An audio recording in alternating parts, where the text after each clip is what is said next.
He directed everyone to Jesus. He didn't focus on himself.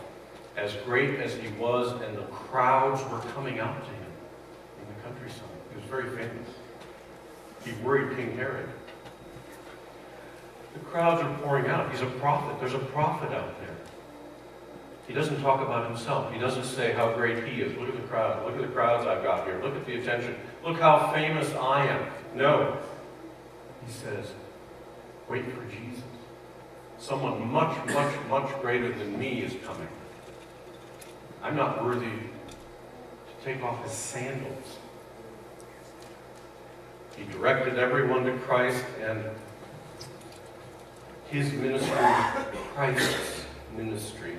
Our ministry is pointing others to Christ. Our ministry in the church, and in this church, is like John the Baptist, pointing others to Christ. We are blessed to have many things in this church. We're blessed by God's power to do many things well in this church. But we don't glory in that. We glory in God. And when people are impressed, we point them to Christ. After the Christmas cantatas on this tree, when you think you may have been elevated to heaven itself sometimes, I can barely stand up sometimes to close the Christmas cantata service. It's been so powerful and so overwhelmingly beautiful and spiritual. You've been transported to heaven. But what we say is, if you think that was impressive, wait till you really see heaven. You think this music is impressive, wait till you hear heavenly music. We're pointing you towards Christ, towards God, not towards us, not ourselves, not our church, not our traditions.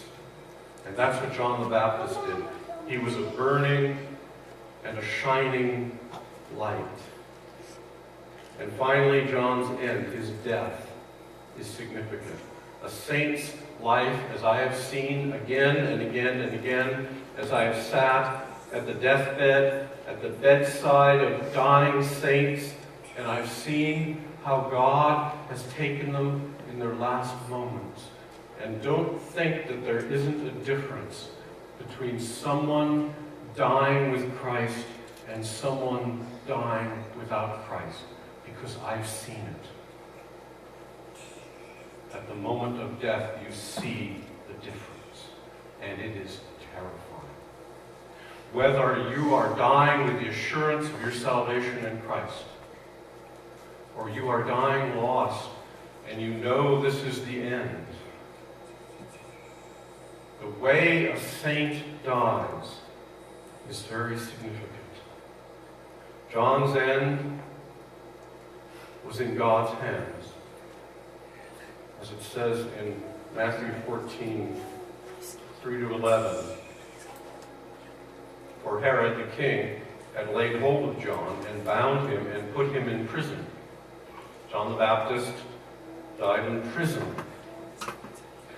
For the sake of Herodias, his brother Philip's wife, because John had said to him, it is not lawful for you to have her. He had criticized the king for living in sin. John the Baptist, the prophet, had pointed out the sin of the powerful, the sin of the rulers.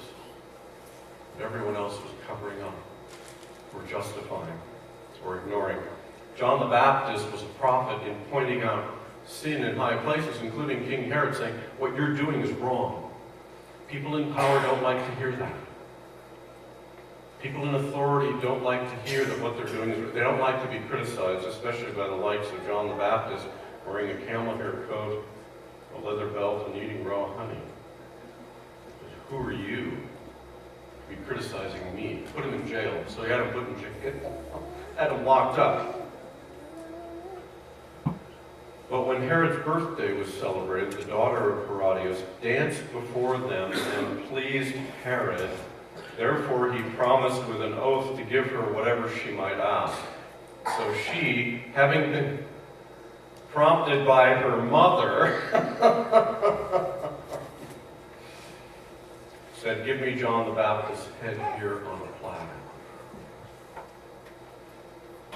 So the sinful mistress of the king's daughter dances nicely, and the king says, I'll give you whatever you want. To half my kingdom, just to show you my gratitude. And the mistress says, tell him to kill